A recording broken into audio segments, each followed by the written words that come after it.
వేదిక మీద ఉన్నటువంటి స్థానిక జిల్లా కలెక్టర్ రాహుల్ రాజ్ గారికి, స్థానిక జాయింట్ కలెక్టర్, స్థానిక ZP CEO PD హౌసింగ్ గారికి, వేదిక మీద ఉన్నటువంటి ఇతర సంబంధిత అధికారులకు, నా ముందున్నటువంటి నా ప్రింట్ అండ్ ఎలక్ట్రానిక్ మీడియా సోదరులకు, మా మెదక్ నియోజకవర్గం సంబంధించిన మా నాయకులకు, నా ముందున్నటువంటి నా ప్రియమైన మహిళా సోదరుమణులకు, నా ముందున్నటువంటి మీ అందరికీ కూడా పేరు పేరున మనస్ఫూర్తిగా హృదయపూర్వకంగా నమస్కారాలు, అభినందనలు తెలియజేసుకుంటా ఉన్నాను.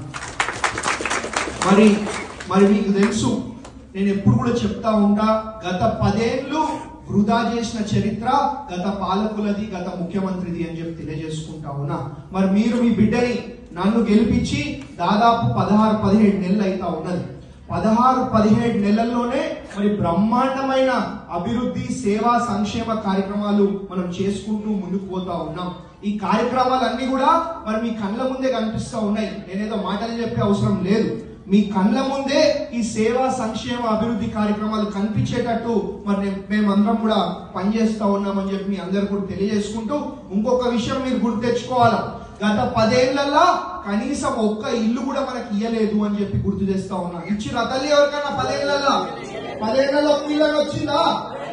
ఏ ఊరికి పోయినా మనకు కనిపించేది ఏ ఇల్లులు? ఇంతకు ముందు ఇచ్చిన ఇంద్రమ్మ ఇల్లులు ఒకటే కనిపిస్తాయి. ఇంతకు ముందు మన ఇంద్రమ్మ ఉన్నప్పుడు, ఇంద్రమ్మ రాజ్యం ఉన్నప్పుడు ఇచ్చిన ఇంద్రమ్మ ఇల్లులే కనిపిస్తాయి తప్ప ఈ 10 ఏళ్లలో BRS వాళ్ళు ఒక్కటని ఇల్లు ఇచ్చిరా తల్లి? ఒక్క ఇల్లు కూడా ఇయ్యలేదు. కాబట్టి ఇవాళ మనం గెలిచిన వెంటనే, రేపేం ఎన్నికలు లేవు, మీరు నన్ను గెలిపించారు, కానీ నేను ఎన్నికల ముందు ఒకలాగా, ఎన్నికల తర్వాత ఒకలాగా పనిచేసే వ్యక్తిని కాదు. ఏదున్నా మీ ఇంట్లో ఒక కుటుంబ సభ్యుడిలాగా, మీ అన్నలాగా, మీ తమ్ముడులాగా, మీ కొడుకులాగా, మీ మన్మడిలాగా పనిచేసి పెడతా అని చెప్పి మీకు మాట ఇవ్వడం జరిగింది. ఇచ్చిన మాట ప్రకారంగానే బ్రహ్మాండంగా మరి మీ అన్ని కష్టాలు, అన్ని సమస్యలు తీర్చే విధంగా మరి మేము పనిచేస్తామని చెప్పి తెలియజేసుకుంటూ, మరి ఉంటే అదే కాదు, మనందరికీ విద్య, వైద్యం ఇవి 2 చాలా ముఖ్యమైన విషయాలు. ఇప్పుడు విద్య అంటే మన పిల్లలు మంచిగా చదువుకొని ఉన్నతమైన స్థానాలకు పోతేనే కదా మనకు మంచిగా ఉంటుంది. మన పిల్లల కానీ ఎక్కువ ఉన్నాయా? పిల్లలు మంచిగా చదువుకుంటే మనం మంచిగా ఉంటాం.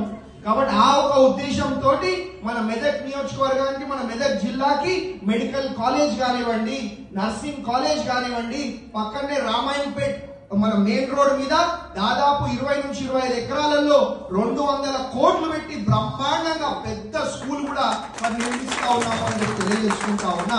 ఆ స్కూల్ కూడా ఎందుకు అంటే మన పిల్లలు మంచిగా చదువుకోవాలా, మంచిగా భవిష్యత్తు ఇంకా ఉన్నతమైన స్థానాలకు పోవాలా, మంచిగా ఉండాలనే ఒక ఉద్దేశంతో స్కూల్ కట్టేయడం జరిగింది.